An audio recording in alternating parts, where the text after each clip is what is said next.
সুপ্রিয় শিক্ষার্থী, আসসালামু আলাইকুম। কি ফিজিক্সের ম্যাথ নিয়ে অনেক টেনশন, হলে যে মাথা চুলকানি?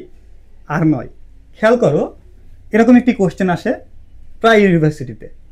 কি দুটি গোলক এ এবং বি কয় কুলম? 4 এবং 16 কুলম, এবং মধ্যবর্তী দূরত্ব কত? 0.06।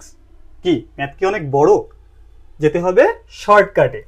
খেয়াল করো, x equal to D by 1 plus root over of Q2 by Q1 হয়ে গেল শর্টকাট।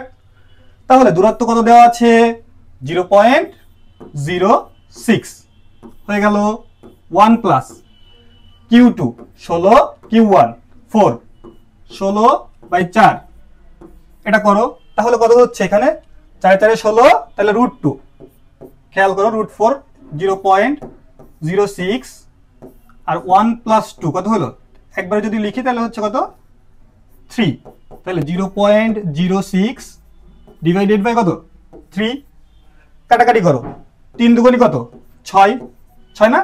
তাহলে এই পয়েন্টের আগে দেখো 0.02, কারণ কি পয়েন্টের পরে আমার দুইটা সংখ্যা আছে। এভাবে শর্টকাট ট্রিক্স দিয়ে শিখতে হবে এবং হাতে ক্যালকুলেশন করা শিখতে হবে, না হলে কি চান্স হবে না। তাই চলে আসো ওশানে। ধন্যবাদ।